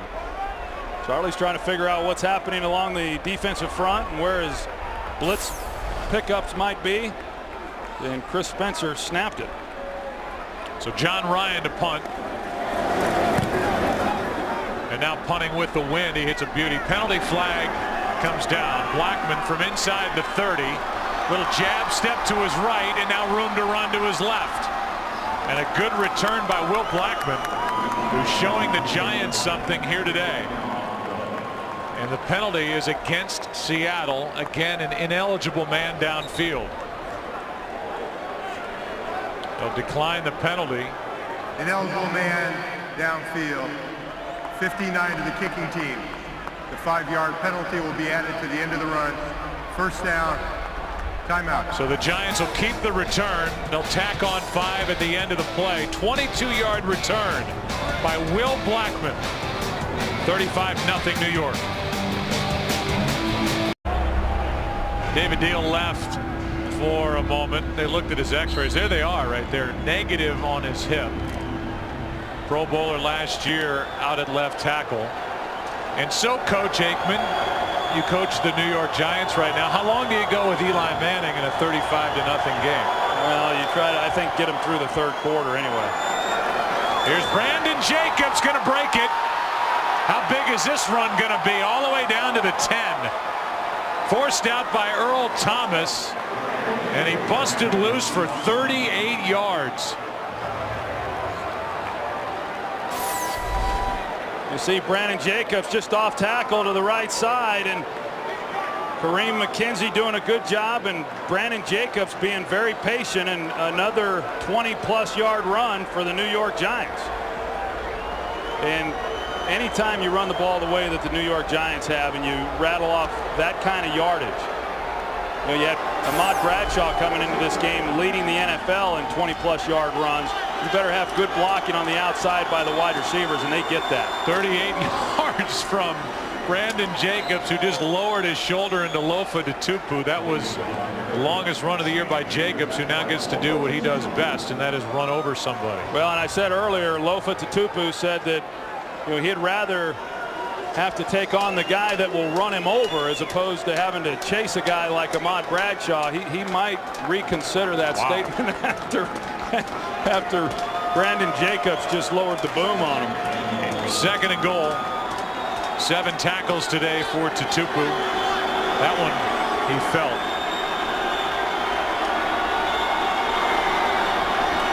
And Manning and Nix were not on the same page. It'll be 3rd and goal. Here's another look at that run by Brandon Jacobs when he lowered himself right on this is the long run here. And then Ahmad Bradshaw over on the sidelines cheering him on. I think that's been a pretty good combination, obviously, between the two and their styles of run. But, you know, they each do support each other, and I know that sometimes that's difficult to do, but they've fostered a relationship here in New York that's been awfully good for this team. The combination, 20 carries, 111 yards on the ground. Smith almost had his 2nd. Throw a little away from him. Wasn't set up for it, and it's 4th down. And then you're going to see Ahmad Bradshaw do a good job there on Will Herring in pass protection. I'm awfully impressed with Ahmad Bradshaw and his toughness and the things that he does besides just run the football. 25-yard try now from Tynes. It's a red zone stop in essence for the Seattle defense for the first time today. Field goal try, no touchdown, but 3 more points. It's 38-0. 38-0. Bradshaw's been busy from the start. All Giants here today. Well, the old Seahawks over the last 6+ quarters have been outscored 71-3. They lost 33-3 at Oakland, trailing 38-0 here, and Tynes pops it up. And from outside the 30, it's Baker on the return. Actually, Cameron Mora took it as Tynes is trying to keep it away from Leon Washington, and we will not keep it away from Michael Strahan, the Super Bowl champion defensive end from the New York Giants, and now part of Fox NFL Sunday. Hi, Michael. How are we doing? I'm doing great, man. How you guys doing? Well, we're doing well, and Troy and I talked before the game. We enjoyed the piece you did on the Giants defense, and they look good again here today, don't they? Yeah, they look really good. You know what? They're not letting off. They're coming right at Charlie Whitehurst, and it forced them into some mistakes earlier already.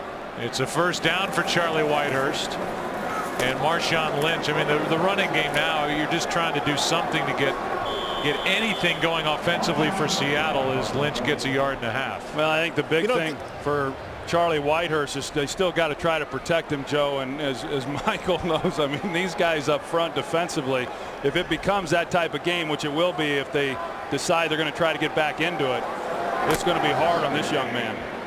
Well, the Giants are licking their chops, but they're going to stop the run throughout the game. That's the #1 focus.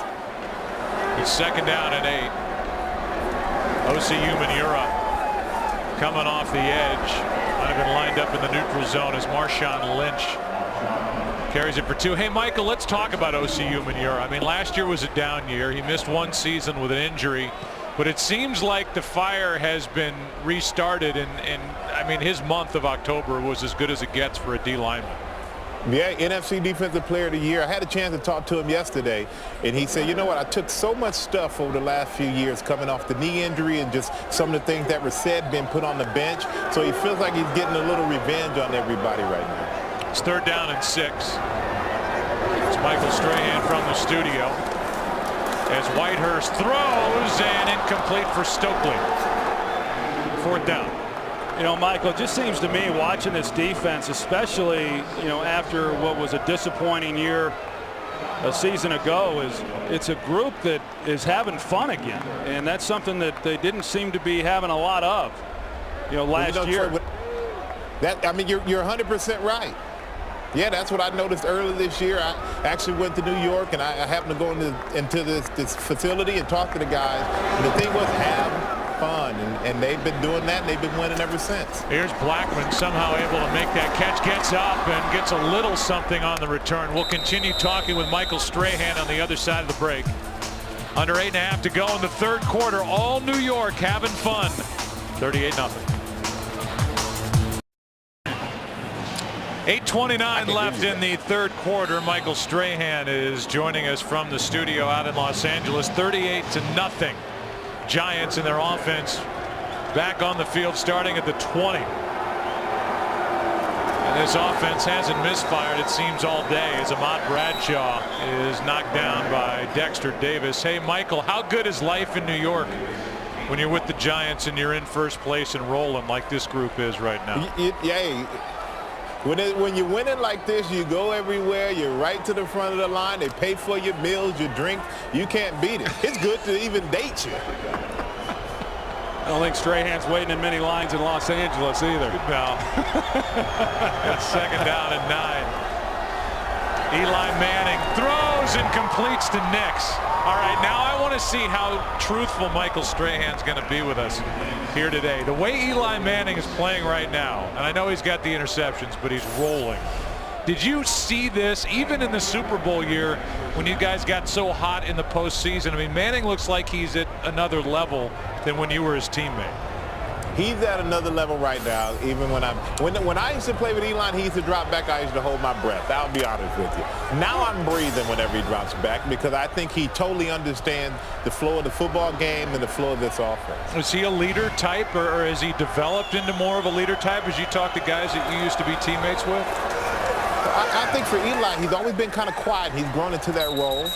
Guys understand what he is. They don't push him to be something that he's not, which is a boisterous, loud guy. That's what my job was when I was there. Who is that guy on this Giants team as you poke around this club? You know, Brandon Jacobs is a guy like that. I think Tuck has actually stepped up, not so much as a big voice, but I just think the presence. These guys have stepped up their presence as far as leadership. and Antrell Roll as well has stepped into that, even though it's his first year with the team. I think one of the things that has helped the Giants, Michael, I'd be interested in your opinion, is, you know, they get, I think, strong leadership from their head coach, and so they don't have to have it as much, I don't think, in that locker room as a lot of other teams that don't have that kind of strength from the head man. Oh, I totally agree. Totally agree. Tom Coughlin is the type of coach who demands the best out of you every single day. If you don't have your socks at a certain length, if you don't have the right color sleeves on, he's going to jump on you. He never deters from his set of rules, and I think guys respect that, and that's why they play hard for him. When it looks like he's out the door, the Giants have stepped up, and now it looks like his job is secure. Yeah, this team, I mean, it's been interesting over the last few years. Whenever anyone has come out and said that he's lost control of the team, I mean, that seems to be when this team has responded the most. Yeah, you know, it's a shame that it has to be like that. I'm sure he feels that way, but they responded really well. Now, like you said, they look like the best team in the NFC. On 3rd down and 6, Manning slings it, pass is caught for a first down. Hakeem Nicks, who is really developing into one of the big threats in the NFC. Coughlin, Mike, is in his 7th year. As we look at this replay, you consider how even the relationship started with you with Tom Coughlin. Did you see him lasting this long with the Giants? Well, after the first year, I was hoping he wouldn't have lasted through the first game, because I was ready for either him or me to get out of there. But he's lasted. He's coached well. He's loosened up. And I think now the younger players as well, the older players can relate, and that's why they're winning now. That's why he's still the coach.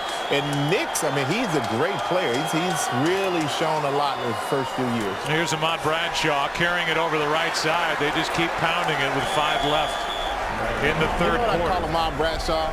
I call him the chicken gristle. You know that little bone, that little gristle on the chicken bone, just tough? His guy is just tough. He's just like one little muscle, man. And the way he runs, he's the heart and soul of the team in a lot of different ways, just by the fire he plays with. How about they named him the starter, and Brandon Jacobs, who you said is a louder guy on this team, has had to play his backup. I mean, that was a big move by Coach Coughlin. And, of course, Brandon Jacobs wasn't happy, but I think it motivated him. As you see, when he gets his opportunities now, he makes the most of them. It's 2nd down and 9 for the Giants, keeping it on the ground. Bradshaw, and Ahmad takes it to the 36. I was watching the pregame, and I think Howie Long was the one who said it.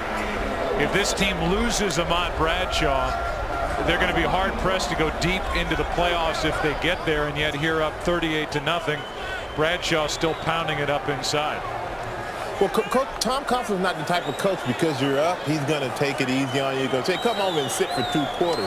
Hopefully these guys will sit down early. I mean, pretty soon, because you don't want anybody to get hurt. But he's going to make you go out there and play until he really believes he has the game in hand. I don't know at what point that is when you're up 38-0, but I'm sure he'll pull him pretty soon. It's 3rd down and 5 for Eli Manning, who over the middle hits Smith. And Steve Smith is knocked down at the 21 by Cam Chancellor.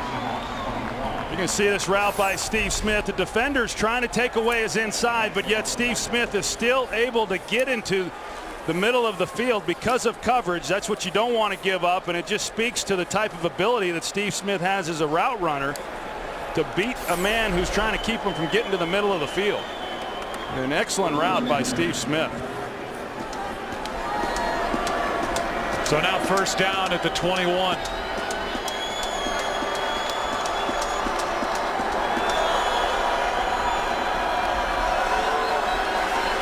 Manning throws and completes. Manningham. Hey, Michael, let me ask you, if you're on Seattle's defense right now and Eli Manning is still out there and you're a prideful player like I know you were, you're getting beaten up 38-0, you're looking for a shot at Eli Manning, aren't you? Well, you're not necessarily looking at a shot at Eli Manning. Obviously, you're not beating the guy in front of you. You'll never see Eli Manning. So try to beat that guy in front of you once or twice and see what you have from there. But I was always under the impression that if they scored 35 in the first half, we can score 35 in the second half to catch up. You never want to quit. Seattle needs to keep fighting, but the Giants are clicking on all cylinders right now. Eli, like you said, looks like a totally different quarterback, even from the guy who won the Super Bowl in 2007. He's barely had a hand on him all day. This one's batted away by Jennings as he knocked it away from Hakeem Nicks. That was a risky throw there by Eli Manning. Jennings had a chance to maybe come underneath that one, but I agree with Michael from what I've seen. I mean, the one thing you know you're going to get with Eli Manning is someone who is going to put the time in. It's important to him. He's going to be prepared each and every week to go out and give himself a chance to be successful. But I see a guy throwing with as much confidence as I've seen since he's come into the league. And, you know, and he's quiet, Troy, like we alluded to earlier, but I think that personality fits him well in New York where they want you to be loud and they want more material. He doesn't give them much to write about, good or bad. Eli stays even keel, and I think that's the best thing about his demeanor. Timeout taken before a 3rd and 1. 2 minutes left in this 3rd quarter. We'll take a break, come back. Eli shaking his head up 38-0. 3rd down when we come back. With Michael Strahan in the studio, Joe, Troy, and Pam from Seattle, where it's been all Giants. 2:08 left, 3rd and 1. 3rd quarter play, and Brandon Jacobs still won't go down, but he's stopped. No gain on the play, and it was Sia Vee and Kentwan Balmer who got in there to make the play. It's 4th down and the field goal unit will come on. So Michael Strahan, it's been fun having you with us. Enjoy the rest of your day in the studio, and thanks for the little diversion here during the game. No, I appreciate it, and thank you guys for having me. You guys are always good to listen to, and I'll be watching the rest of the game. All right. We might bring you back in the fourth quarter, so don't go very far. I'm here all day if you need me. All right, 30-yard try by Tynes. Penalty flag is down on the play. Tynes drilled it, but a flag is down. If it's against Seattle, the 5-yard penalty variety, it would be enough for a first down. And it appears to be.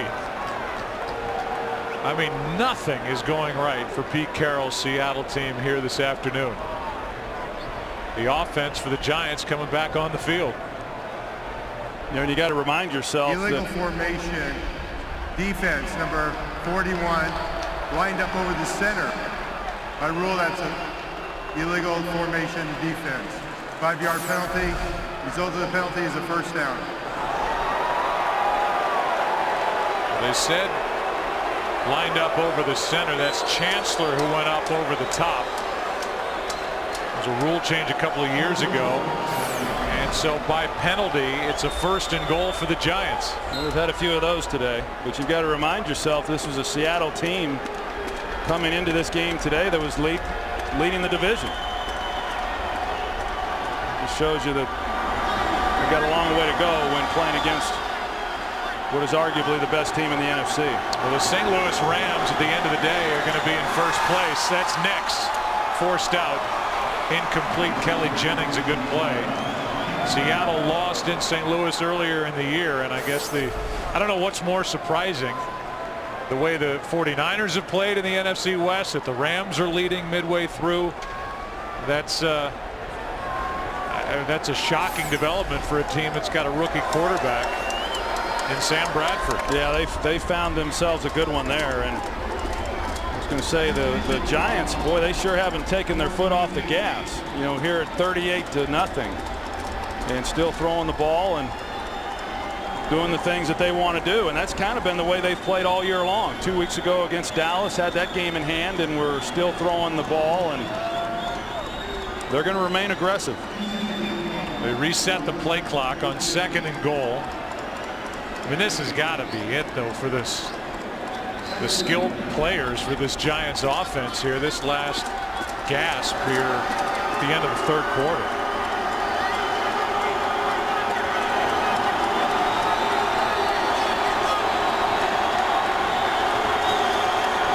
Second and goal. Nix trying to get a block. Penalty flag is down, and it's an offside against Seattle. And Nix gets up limping. It looked like Chris Clemens was offside. About 4 yards offside. After this, and that's what this is what you worry about. I mean, you got to play. You can't worry about injury all the time. But Akeem Nix, as we've talked about throughout this game, he's having himself a heck of a season, and they can't afford really to lose any of these type of players. Take a look at the tackle by Trufant. Nix limps over to the sideline. I mean, as you said, not only are their starters still in there, but they're still throwing it.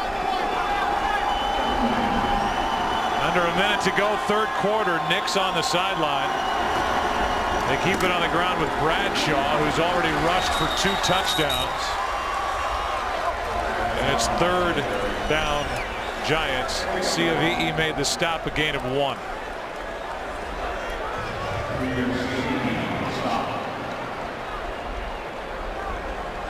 Play clock is underneath the game clock.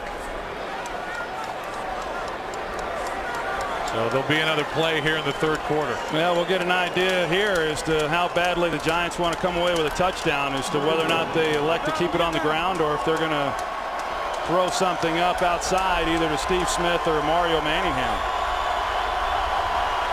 That's Smith in motion, play action. And this one's batted down as Manning was looking for Smith. I mean, this looks like a team that's trying for a higher BCS ranking. Still throwing it in the end zone. Smith already has one, and it was Cam Chancellor, the rookie, 5th-round pick out of Virginia Tech. You know, I do know this, Joe. I mean, you get into a game like this, and then when you do start to let up a little, that is when you start having some of those injuries. This is a difficult thing to try to coach through, you know, here in this next quarter. 2 for 2 is Tynes. We are through 3 quarters here in Seattle. 41-0. Giants on top of the Seahawks.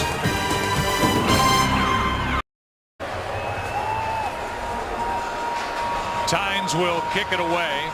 It's 41-0 Giants. And by the way, just to clean something up, Dave Deal, who went out, getting x-rays on his hip. The x-rays that were in the hand of the doctor were of somebody else. They're still waiting the results of the x-ray on Dave Deal, so if we get any word on that, we'll pass it on. Here's a little pop-up kick again, and this one is going to be returned out near the 30 by Anthony McCoy. And so now back into the broadcast booth, and for Seattle, if we want to take the Seattle side, we talked so much about the Giants. I mean, I'll just hand it right off to you. Yeah. What would you say about the Seattle Seahawks here today? I mean, nothing went right top to bottom really for the Seahawks. Right from the beginning of the game. I mean, it looked like they might be able to have some things work in their favor, and they got the turnover from the Giants. But Joe, we knew coming into this game that a lot of things were going to have to fall in place for Seattle to even be competitive in this game, and it just didn't happen. Whitehurst throws, completes to Williams. Pete Carroll has his hands full as they have Troy just almost revamped this entire roster. Even this week alone, since we got here to Seattle on Friday, General Manager John Schneider and Pete Carroll have been busy, and they're trying to really restart this franchise, whether it's under Whitehurst or whatever it is. They are working hard up here. 2nd down and 2.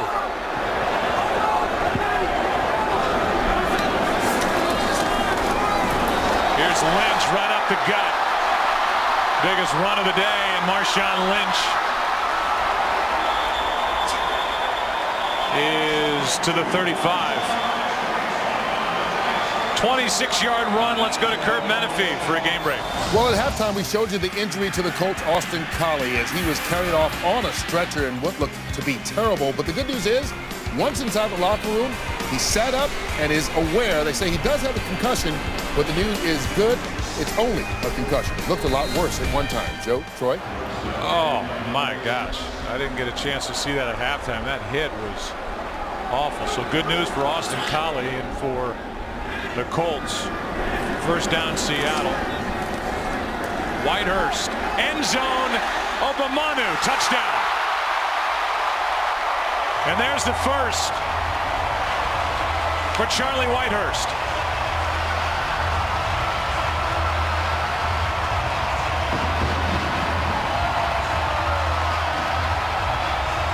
Well, they got the nice run from Marshawn Lynch on the previous play, and Obamanu is on the outside. He's working against Corey Webster, and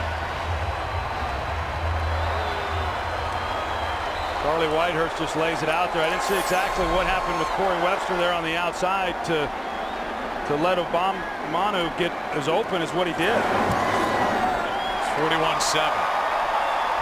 Well, just when we get finished saying nothing's gone right for Seattle, something went right. Marshawn Lynch, the big run. Obamanu with a catch. And the first touchdown pass in the career of Charlie Whitehurst. In Seattle, first points of the day for the Seahawks. It's 41-7.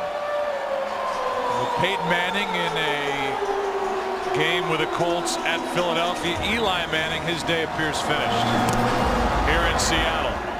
An impressive day for this Giants offense. And Blackman will take a knee. We'll take a break. And Sage Rosenfels will take over. Eli Manning's work is finished.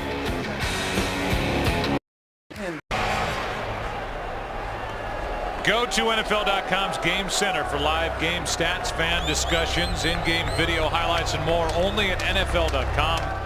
scores for Eli Manning. 21 of 32. 290 yards. Akeem Nicks looks like he's fine. 3 touchdowns, no interceptions. Very good day for Eli Manning, and the Giants are on their way to their 5th straight win. Rosenfeld's in at quarterback. DJ Ware is in at running back, and he gets it over the right side. Let's go for a game break. Here's Kurt. Well, the Raiders aren't rolling like they did last week against Seattle, but nonetheless, tackle-eligible play puts them in front of Kansas City. Khalif Barnes, hey, the big man celebrates. It's a 14-13 lead in Oakland in the 3rd quarter. Joe, Troy, and Pam. And as you look at the AFC West, there's Oakland right behind Kansas City, so a big touchdown there. And Campbell, here's Coates in a seated position. Campbell's rallied that team, even though head coach Tom Cable said Gratkowski is our starter when he comes back from injury. They look at the left leg of Adam Coates. We'll take a break. Adam Coates able to get up and walk off even with a limp. And Mitch Petrus comes into the game. 3rd center of the day for the Giants. Centers it to Rosenfels, and the handoff is to Ware. He picks up a 1st down for the Giants. Does not go down easily. First of all, the injury to Adam Coates going over the body of DJ Ware and banging his right knee on DJ's elbow. And then Mitch Petrus coming into the game, a 5th round pick out of Arkansas. He was going to make sure he got out on the field before they called him back. It was his chance to play. He wasn't going to miss out on it. Now Seibert shifts back over to center. Petrus at left guard. And DJ Ware at tailback. He's going to be busy, Ware. And DJ with a nice run over the right side. 5 yards. Next week it's a doubleheader here on Fox.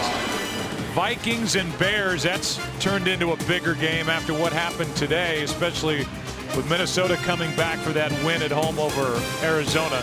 For Lions and Bills, then America's game of the week. Cowboys and Giants, Seahawks, Cardinals, or Rams, 49ers. That's at 12 Eastern, 9 a.m. Pacific. And here's Mitch Petrus, who is pulling and made the block on Curry.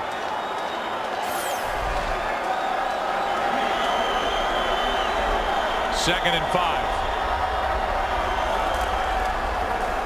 More DJ Ware showing his fresh legs as he carries for 9 and a 1st down. Trufant on the stop, and the Giants don't have Bradshaw, Brandon Jacobs. DJ Ware, who had carried it only twice all season coming into this game, is showing a good burst.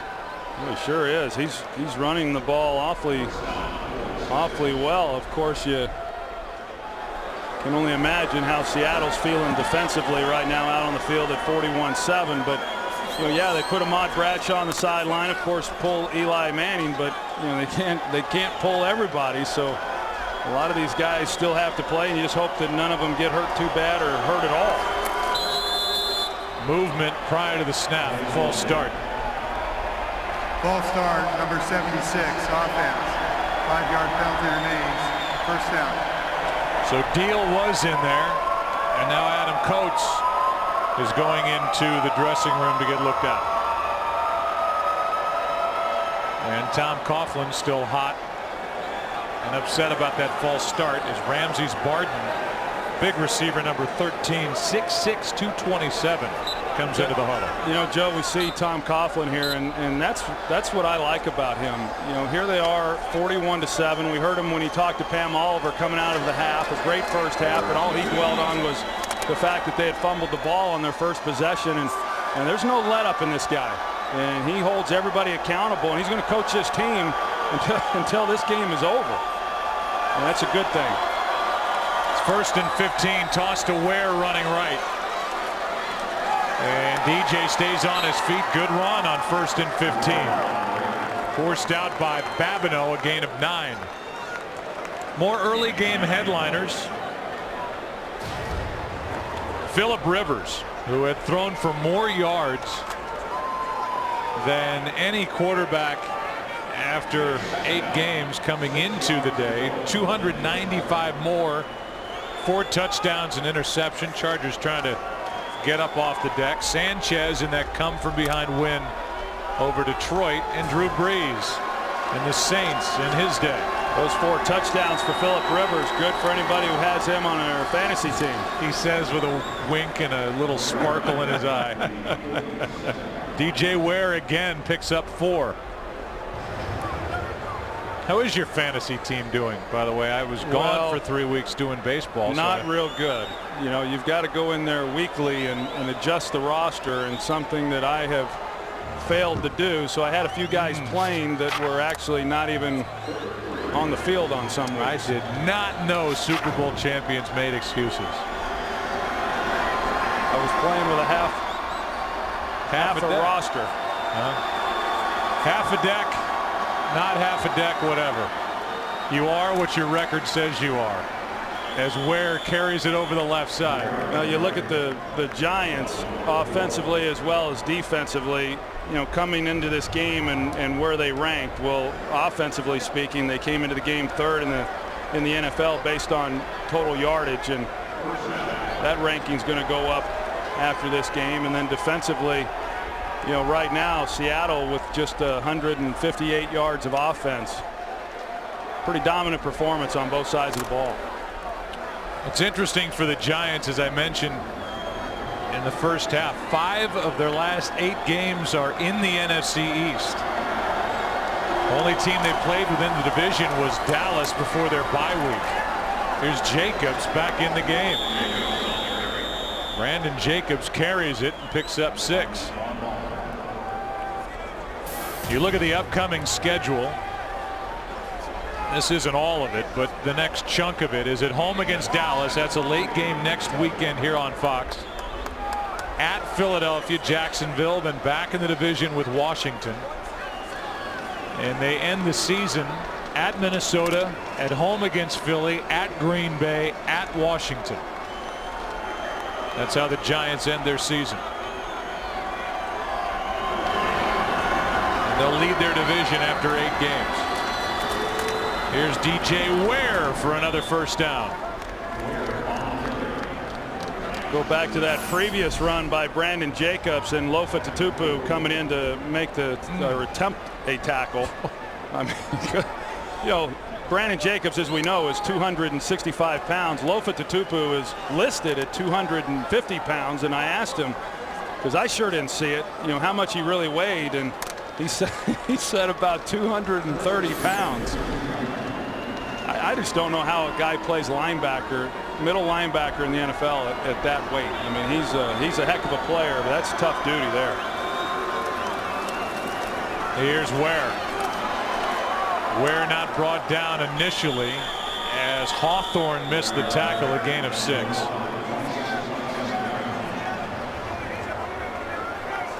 The Seahawks defense has allowed over 1,000 total yards over the last 2 games. Last week to Oakland, 74 points as this group is getting run down.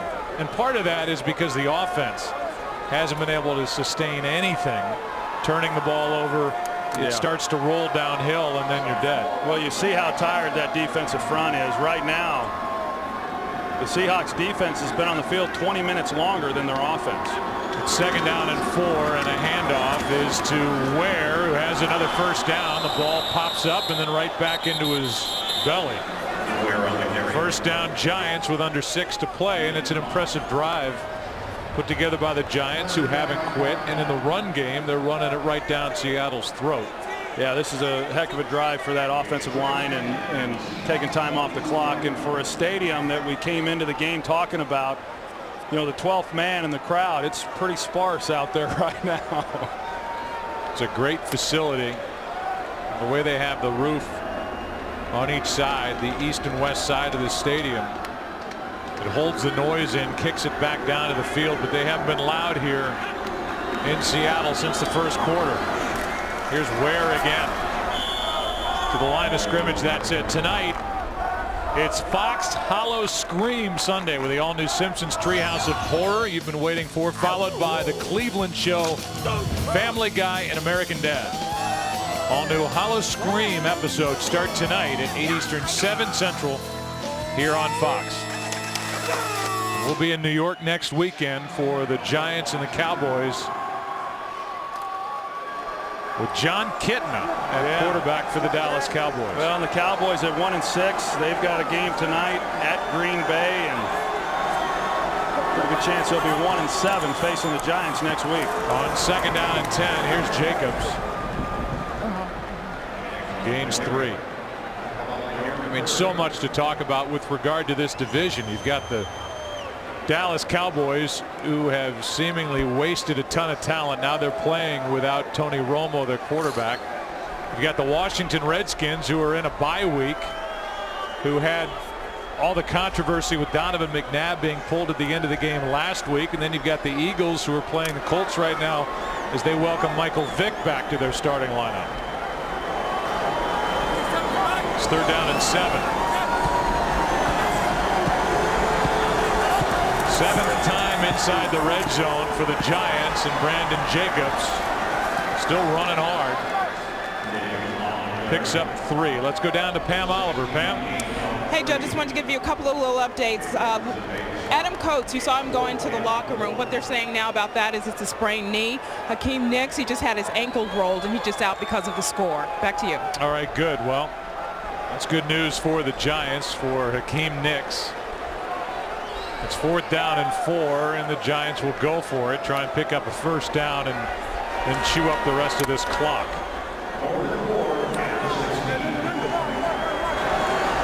A methodical march down the field for the run game of the Giants. All runs, 14-play drive, now 15. And on the inside handoff, it's DJ Ware, and Ware has a 1st down. Hawthorne on the stop, but on 4th down a conversion, and this Seattle defense is just worn out. Here's the Redskins, and you've got Mike Shanahan pulling McNabb. That was strange at the end of the game last week. Well, I'm surprised, to be honest with you, the number of people that have taken shots at Mike Shanahan. I think that this was a veteran coach trying to protect a veteran quarterback, meaning he pulled him because he didn't think he was playing very well, and probably hasn't thought he's been playing very well for quite some time. And rather than just come out and say, hey, he's had a hard time learning the offense, he tried to protect him with a lot of excuses that didn't go over very well. But I think the only job that Mike Shanahan has is to try to do what he can do and make the proper decisions to give his team a chance to win games. We're at the 2-minute warning in Seattle. All Giants throughout, up 41-7.